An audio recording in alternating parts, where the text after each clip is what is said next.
Every episode, a new voice, a new vision. Welcome to Nazariya the vision. जहाँ जिंदगी और जमीन दोनों रुक गई थी, वहाँ अगर एक गूंज शांति की सुनाई दे तो दुनिया कुछ पल के लिए सांस लेती है। पर सवाल ये है, क्या ये सीजफायर एक कंपल्सन है या कॉन्शियस की पुकार? क्या ये अमन एक आगाज है या बस एक intermission before the next fire? आज हम बात कर रहे हैं गाजा सीज फायर पर, एक ऐसी कहानी जहां सियासत, इंसाफ और इंसानियत तीनों अपनी कसौटी पर हैं। और हमारे साथ हैं अखिलेंद्र प्रताप सिंह साहब। तो सर ये पीस है या पॉज है? लेकिन जो नेशनलिस्ट फर्वर है फलस्तीनियों का, एक राष्ट्रवादी सोच है, आप उसको अपना एक कॉलोनी सेंटर बनाना चाहते हैं। देखिए अब ये ट्रम्प का पूरा खेल देखिए, कभी कनाडा से कहता है, कभी ग्रीकलैंड से कहता है ये हमको दे दो। ये इसका विरोध इजराइल से आ रहा है, इसका विरोध अमेरिका से आ रहा है अंदर खाते में, क्योंकि जो भी एग्रीमेंट इन्होंने किया है उस एग्रीमेंट को ये फॉलो नहीं कर रहे हैं। एक्सट्रीमिस्ट, मॉडरेट, हमास के बारे में मीडिया है। ये यूएसए और इजराइल के प्रोपेगेंडा का पार्ट है। तो ट्रम्प कह रहा है कि मान लो, नहीं तो हम पूरी अमेरिकन फौज मिल के लड़ेगी और तुम्हारा नस्त नाबूद होगा। तो पूरी चाल है फलस्तीनियों को एनिहिलेट करने का, उनकी चाल में नहीं फंसेंगे। इजराइल का आप नक्शा देखिए तो अरब ढेर सारे, सीरिया, जॉर्डन से लेके ढेर सारे देशों में इजराइल अपना एक्सपेंशन करना चाहता है। उसके लिए सबसे बड़ा हर्डिल गाजा है। जी आइए सुनते हैं कुछ ऐसी बातें जो सिर्फ कानों से नहीं, दिल से महसूस होती हैं। Welcome back to the new episode of Nazariya the vision. Sir हम सीधे सवाल पर आते हैं। अखिलेंद्र जी हमारे साथ हैं। सीज फायर शुरू हुआ है, लेकिन पीस का पथ कितना लंबा और कितना ईमानदार है, इस पर टिप्पणी चाहेंगे आप? देखिए पहली बात तो मुझे बेहद तकलीफ है कि ये जो अरब के देश थे, खासतौर पर इजिप्ट, कतर, तुर्की, इनसे ये अपेक्षा थी कि वो अमेरिकन जो पूरी चाल है फलस्तीनियों को एनिहिलेट करने का, उनकी चाल में नहीं फंसेंगे। और जो प्रिंसिपल था, जो इंटरनेशनली भी एक्सेप्टेड था, टू नेशन स्टेट बनाने का, जी, दो राज्य सिस्टम ले आने का, इजराइल राज्य रहे, फलस्तीनियों का राज्य रहे, इस पूरे डिप्लोमेटिक समझौते में जो राजनयिक समझौता हुआ है उसका जिक्र तक नहीं किया गया है। लॉन्ग टर्म कुछ रिजॉल्व होगा। हमास ने जितनी इनकी टर्म और कंडीशंस हैं सब मान ली है जी। अब लेकिन हमास कह रहा है कि भाई आप, हम जो चाहते हैं, जैसे हमसे आप रिफ्यूजीज को रिलीज करा रहे हैं, इजराइल को करिए। इजराइल इधर उधर अटैक कर ही रहा है, दमन कर रहा है, मार रहा है। तो हम तो बेसिकली इतना भी माने डिप्राइव आपके एग्रीमेंट से हुए हैं, बावजूद इसके हम इसको स्वीकार कर रहे हैं, लेकिन इजराइल तो उसको मान ही नहीं रहा। तो यह जो ट्रम्प का डिजाइन है बेसिकली, अब कोई ये कहे कि गाजा में हमास का कोई रोल नहीं होगा, आप कैसे तय करेंगे? गाजा की जनता तय करेगी कि गवर्नमेंट अगर गाजा की बनती है या फलस्तीन की बनती है तो वहां की जनता अगर हमास को नहीं चाहेगी छोड़ देगी। आप किसी समझौते में इस तरह से क्यों कह सकते हैं? दूसरा, आप कह रहे हैं कि इनको हम डिसआर्म करेंगे। भाई आप उनको हथियार विहीन कर देंगे तो उनकी सुरक्षा के लिए कोई आपके पास प्रावधान है क्या? इजराइल पर और अमेरिकन कूटनीति पर अरब देशों के पास नियंत्रण की कोई नीति है? जैसे आप अभी बातचीत में भी आप देखते हैं, आप जाते रहते हैं कतर वगैरह, अभी इन्होंने कतर जो एक अमूमन एक डायलॉग करके इंटरनेशनल कॉन्फ्लिक्ट को रिजॉल्व करता है, चाहे अफगानिस्तान का इशू रहा हो, चाहे वो फलस्तीनियों और इजराइल का इशू रहा हो, वहां बम्बार्डमेंट करा दिया। अब उसके बाद हुआ कि नहीं नहीं ये गलती है। तो ये तो बेसिकली जितने भी ऑटोनमस स्टेट हैं या सॉवरिन स्टेट हैं अरब के, जी, उनको फोर्स कर रहे हैं कि उनकी लाइन पर, अमेरिकन लाइन पर वो लोग तो मतलब आपके हिसाब से ये सीज फायर जो है कंपल्सन ऑफ फटीक है, न कि कंपैशन ऑफ ह्यूमैनिटी, नहीं, कंपैशन ऑफ ह्यूमैनिटी इसमें हो ही नहीं सकती, क्योंकि ये वो कंपैशन जो ऑफ फटीक है। ये बेसिकली अभी एक लीगल शेप देना है जो वेस्ट दे रहा है, अमेरिका दे रहा है, और ये सब लोग बेसिकली अपने जो उन्होंने फलस्तीनियों के साथ इनजस्टिस किया है उसको एक लीगल फ्रेमवर्क देख करके वो दुनिया को ये दिखा रहे हैं कि हम क्राइसिस को रिजॉल्व कर रहे हैं। तो भाई क्राइसिस रिजॉल्व कैसे होगी? पहली बात तो अमेरिका ये बताए कि इजराइल क्या इंटरनेशनल लॉ के प्रति जवाबदेह है, और अगर नहीं है तो आप उसको आर्म क्यों दे रहे हैं, आप उसको फंड क्यों दे रहे हैं, उसके साथ रिलेशन क्यों रखते हैं? आप इस समझौते में भी देखो तो ट्रंप कह रहा है कि मान लो नहीं तो हम पूरे अमेरिकन फौज मिल के लड़ेगी और तुम्हारा नस्त नाबूद होगा। अरे भाई, अमेरिकन फौज आज भी तो किसी न किसी रूप में मदद कर ही रही है। बिल्कुल वो तो है। हमास की क्या आइडियोलॉजी है मैं उस पर बहस नहीं कर रहा हूँ, लेकिन जो नेशनलिस्ट फर्वर है फलस्तीनियों का, एक राष्ट्रवादी सोच है, हम कह रहे हैं कि आप भाई अब कितना मारेंगे? 67,000 बच्चे, बूढ़े और नागरिक मार दिए गए इजराइल गाजा में जी।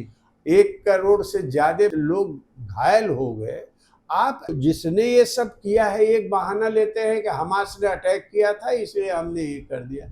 अरे भाई, वो बहाना कितने दिन तक चलेगा जी? आप तो फोर्स कंडीशन में कह रहे हैं कि सीज फायर हम कराएंगे और पीस ले आएंगे, लेकिन नजर ये है आपकी कि फलस्तीनियों को वहां से हटा करके आप उसको अपना एक कॉलोनी सेंटर बनाना चाहते हैं। देखिए अब ये ट्रंप का पूरा खेल देखिए, कभी कनाडा से कहता है, कभी ग्रीकलैंड से कहता है ये हमको दे दो, ये हमको दो। ये एक नया टर्न दुनिया में आया। पहले क्या हो रहा था? बाउंड्रीज सेफ थी। नहीं, पहले ये हो रहा था कि पूंजी के माध्यम से वो तीसरे डेवलप्ड देशों में या तीसरे डेवलपिंग देशों में हस्तक्षेप करते थे। अब तो सीधा सीधा उनके अच्छा पूरे दुनिया में इतने ज्यादा मिलिट्री के अड्डे हैं अमेरिका का, उससे अभी संतुष्ट नहीं है, तो अब धीरे धीरे एक छत्र राज्य अमेरिका का बने, ये इसके लिए वो हमास को भी फोर्स कर रहे हैं ताकि ये जो रेजिस्टेंस है अरब देशों में औरों को, तो जैसे इजिप्ट के रूलिंग क्लिक को करप्ट कर दें, कतर को कुछ दे दें, सऊदी को कुछ दे दें, तो इन लोगों कर दे। ईरान के साथ अभी ये नहीं कर पाए, और जितना भी अरब देश है या इवन तक टर्की भी जाके इनसे समझौता कर लिया। तो मैं ये कह रहा हूँ कि ये ऐसी स्थिति है जहाँ कॉमन आदमी, चाहे अरब का हो या भारत का हो या थर्ड वर्ल्ड कंट्री का हो या अमेरिका का हो, यूरोप का हो, कॉमन आदमी की पूरी सिंपैथी हमास के ही नहीं फलस्तीनियों के साथ भी है। और हमास के राष्ट्रवादी फर्वर को ये लोग जो आइडियोलॉजिकल कलर देते हैं टेररिज्म वगैरह का, उसको जनमानस स्वीकार नहीं करता। इम्पोर्टेंट सवाल ये है कि सीज फायर के बीच में जो बच्चे हैं, भूखे हैं, तो इन सब के लिए दुनिया का क्या स्केल है इसमें? मैं कह रहा हूँ, वही तो मैं कह रहा हूँ कि जो अभी भी हमास अपार्ट, आप हमास को छोड़ दीजिए, जो फलस्तीनी हैं वहाँ जी, वो सब हमास थोड़ों हैं जी। ये जो बच्चा है जो किलिंग हो रही है, बिल्कुल, ये तो बेसिकली इस पूरा, देखिए इजराइल का आप नक्शा देखिए तो अरब ढेर सारे सीरिया, जॉर्डन से लेके ढेर सारे देशों में इजराइल अपना एक्सपेंशन करना चाहता है। उसके लिए सबसे बड़ा हर्डिल गाजा है, और गाजा में वो उसको किसी तरह से तोड़ देता है। लेकिन मैं ये कह रहा हूँ, मैं हमास को इसलिए कह रहा हूँ कि एक राष्ट्रवादी प्रतिरोध संघर्ष, रेजिस्टेंस जो हमास चल रहा है, इसको हम खारिज नहीं कर सकते जी। इजराइल जिस तरह ये हो सकता है कि वो उनका कोई दूसरा धार्मिक आग्रह हो जी, वो एक अलग विषय है, लेकिन अभी मौजूदा दौर में एक हमलावर राष्ट्र के खिलाफ एक देशभक्त लोगों की जमात है जो हमास में भी है और अन्य नागरिक भी है। तो इसलिए हमास को बदनाम करके आप पूरे जो दमन है और बच्चों और बूढ़ों की किलिंग है उसको छिपा नहीं सकते। इसका मतलब है कि युद्ध में मिसाइल से ज्यादा मीडिया से लड़ा जाता है। मीडिया तो देखिए इन लोगों के पक्ष में, क्योंकि हमारे देश में हमास का मतलब मीडिया। हाँ, मैं देख रहा हूँ कि जैसे आप हमारे देश में ही देखिए, हमारी एक नीति थी पंडित नेहरू के पहले गांधी जी से लेके सब लोगों का, कि भाई फलस्तीनियों की जमीन पर आप ले जाके इजराइल को बसाना ही है तो यूरोप में क्यों नहीं बना दिया। अच्छा, दूसरा देखिए यह भी रहा है, ये बेसिकली कहा गया कि ये एंटी सेमिटिक है, ये जो पूरा का पूरा अरब की लड़ाई है माने फलस्तीनियों की लड़ाई है, वो एंटी सेमिटिक है, सेमिटिक के विरुद्ध है। सवाल माने इससे वो सेमिटिक में तो सभी आगे, सब आगे भाई, बड़े बड़े, लेकिन आप कैसे इस्लाम भी उसमें आ रहा है, क्रिश्चियंस भी आ रहे हैं, लेकिन अब इन्होंने जो टर्म क्वाइन किया है वो ये टर्म क्वाइन किया है कि ये एंटी सेमिटिक का मतलब है एंटी ज्यूज हैं। देखिए आज मतलब सेमिटिक सिर्फ हाँ सेमिटिक है। अब देखिए पूरा उनके माइंड देखिए, और सबसे बड़ी बात यह है कि हमास ने या किसी ने भी आम ज्यूज के खिलाफ, मैं सबसे एक्सट्रीम पोजीशन में लोग हमास को लेते हैं इसलिए मैं हमास को कोट कर रहा हूं, उन सबों ने जायनिज्म के खिलाफ बात की है। यहूदी बात जो लोग चला रहे हैं उसका यहूदी धर्म से कुछ लेना देना नहीं है, इसके खिलाफ है वो लोग, वो एंटी सेमिटिक कतई नहीं है। तो मैं ये कह रहा हूँ वो ज्यूज के खिलाफ नहीं, बात केवल सिंपल ये है कि जो हमारे इंटरनेशनल यूएनओ के रेजोल्यूशंस हैं उस पर अमेरिका और इजराइल वर्क करे, उसको वो माने। आप इस बात को छिपा के दुनिया भर की बात करने लगे हो, 2 स्टेट जो सोल्यूशन की बात की गई है उसको नकार दिए हो, तो दुनिया भर के जनमत को आप इसको रोक रहे हैं।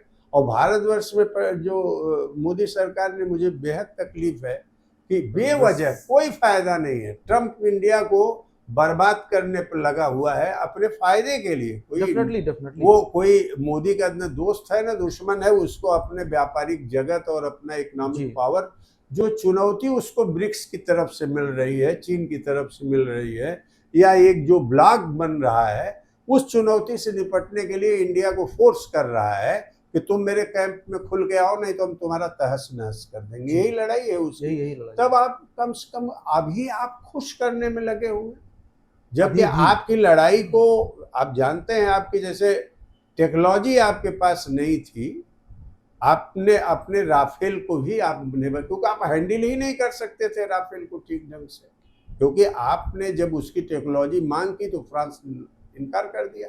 अभी बातचीत में हम लोग कह रहे थे कि कतर ही एक बहुत बड़ा देश है मैंने इन मानों में, जो बड़ा उसी तरह का डिफेंस मैकेनिज्म है जैसे इजराइल है, लेकिन कतर पर जब हमला हुआ तो जो उनको कोड नंबर चाहिए था वो था ही नहीं, तो ऑपरेट कैसे करते। तो ये लोग क्या कहते हैं, टेक्नोलॉजी तो आपको देते नहीं, अपने वेपन्स देते हैं, अपने प्रोडक्ट देते हैं, लेकिन ऐन मौके पर ये लोग सिर्फ मार्केटिंग करते हैं, मिट्टी बेच देते हैं, अंतिम क्षण में वो आपके साथ धोखा करते हैं। यही इंडिया के साथ हुआ, जबकि चीन ने पाकिस्तान को अपने पूरा सपोर्ट टेक्नोलॉजी से पूरा सपोर्ट किया।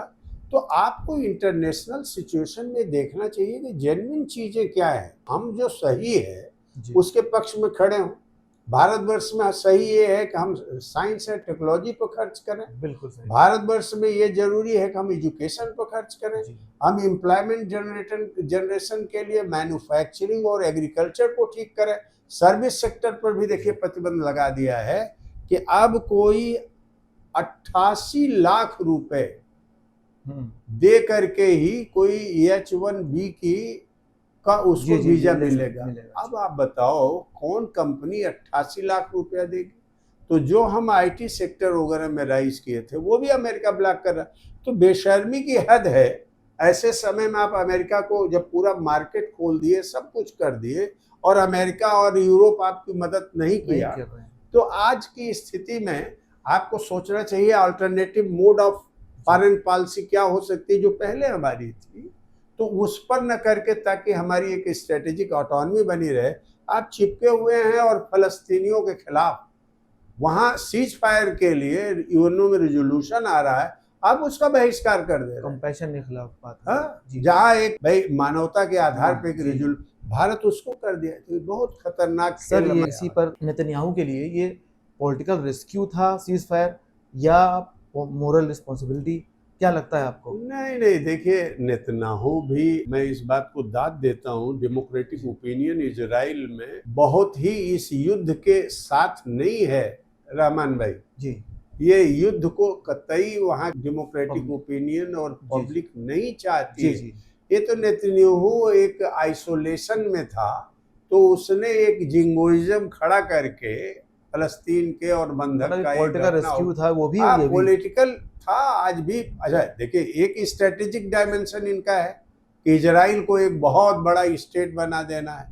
जी दूसरा इनका ये है कि नेतन्याहू खुद बहुत बड़े अलगाव में है। जिस दिन युद्ध खत्म होगा उस दिन नेतन्याहू की सरकार गिर जाएगी, ऐसी रपट आती है। मैं नहीं जानता कि और गहराई में इसकी जांच पड़ताल की, लेकिन ये बात गलत नहीं है। नेतन्याहू की सरकार एकदम आज अगर युद्ध खत्म कर दे, एक एबनॉर्मल सिचुएशन को खत्म कर दे, तो इजराइल में टिकना उसके लिए मुश्किल हो। तो अच्छा, हमास के अंदर जो एक्सट्रीमिस्ट या रिफॉर्मिस्ट दोनों फ्रैक्शन है सुनाई पड़ा है, तो इसके तनाव के डील को कितना डेंजरस बनाता है इस डील को? देखिए, पहली बात ये है कि ये सब जो टर्मिनोलॉजी है ना रहमान भाई, एक्सट्रीमिस्ट, मॉडरेट, जी। हमास के बारे में, मीडिया है ये यूएसए और इजराइल के प्रोपेगेंडा का पार्ट है। जी मैं ये कह रहा हूँ कि अभी हमास, अब एक्सट्रीमिस्ट क्या आप कहना चाहते हैं? देखो, बहुत मैक्सिमम आप एक कहोगे ना, एक्सट्रीमिस्ट है वो एक इस्लामिक स्टेट क्रिएट करना चाहते हैं, वो गजवाए हिंद करना चाहते हैं, यही ना है उनका एक्सट्रीमिज्म। जी, यही कह सकते हैं आप। यही आप कह सकते हैं। तो ये ना वो इस्लाम को पूरी दुनिया में फैलाने जा रहे हैं, ना गजवाए हिंद करने जा रहे हैं। वो तो सिंपल सी बात कह रहे हैं कि हमको भी एक राष्ट्र के बतौर जीने का अधिकार दो भाई, जी यही बात तो कह रहे हैं। तो अब इसमें एक्सट्रीमिस्ट और मॉडरेट की बात नहीं है। सीज फायर को एक तरह से जो भी कंपल्सन रहा हो, लेकिन एक मेच्योरिटी दिखा के हमास ने सीज फायर का विरोध नहीं किया।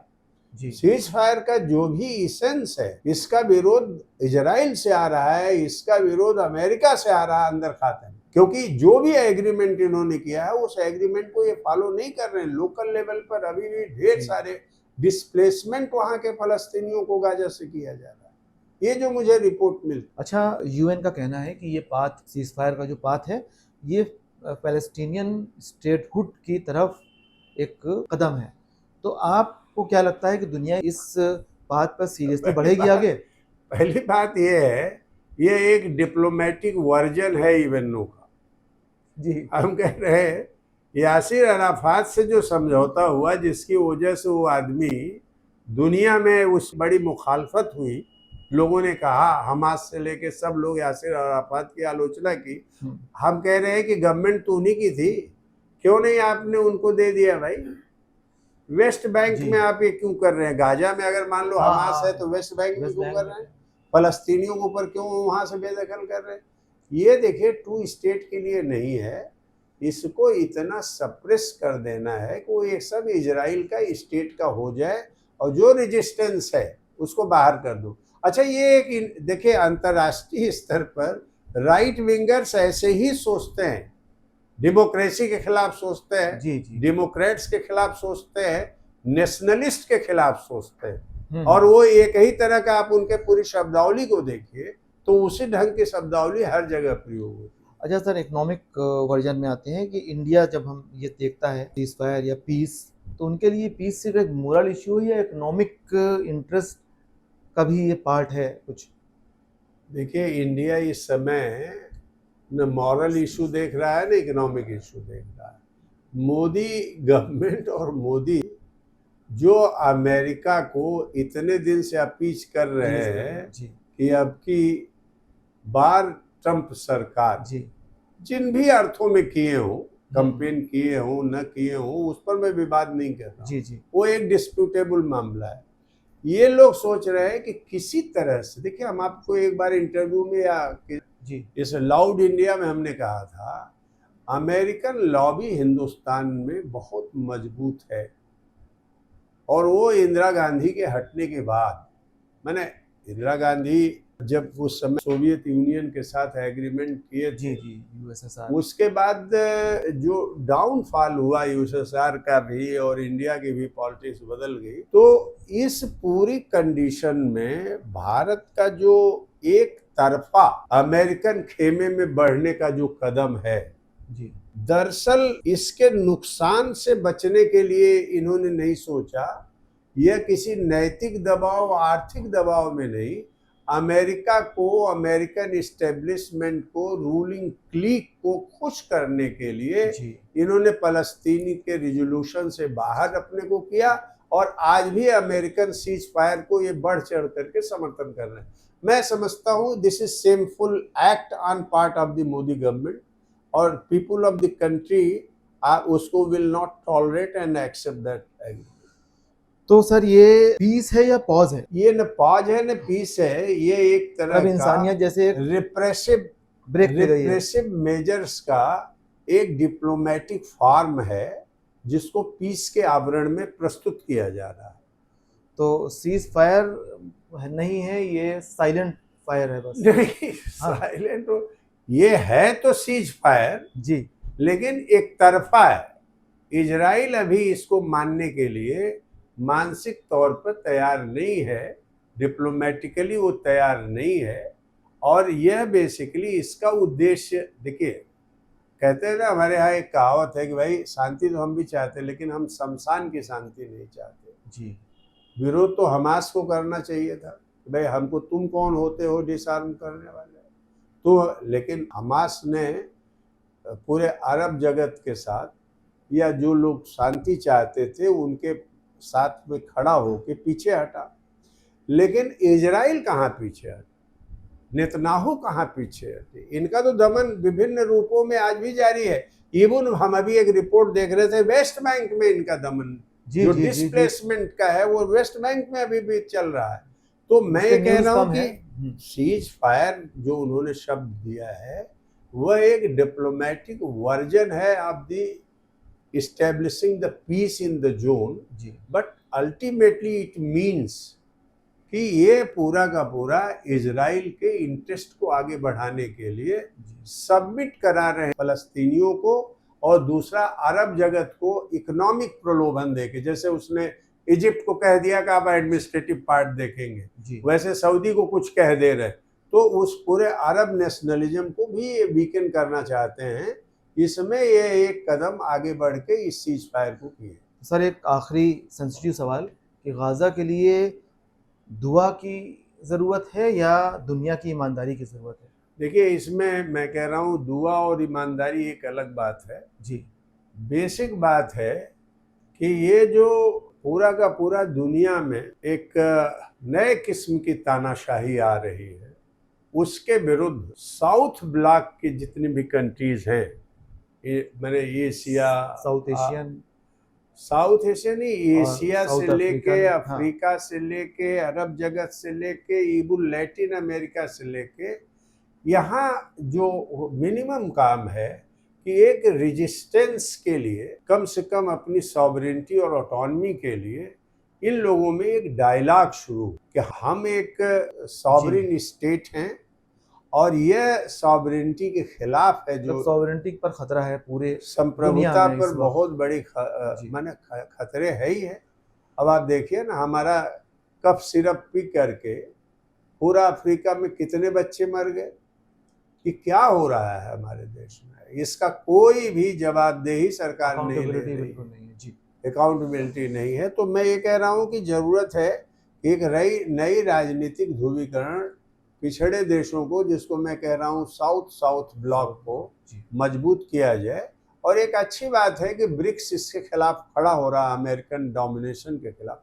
अमेरिकन अमेरिकी जनता नहीं, अमेरिकन रूलिंग क्लीक के डोमिनेशन के खिलाफ है, उसके खिलाफ। तो ये दिखाता है कि अब हम यूनिपोलर से कम राजनीतिक क्षेत्र में हम न भी बढ़ पाए हों, लेकिन इकोनॉमिक क्षेत्र में यह मल्टीपोलर वर्ल्ड के सिम्टम्स हैं, जिसको हमें भी हेल करना चाहिए, हमारी गवर्नमेंट को भी हेल करना चाहिए, और जो भी थर्ड वर्ल्ड कंट्रीज के सॉवरेन लोग हैं उनको करना चाहिए।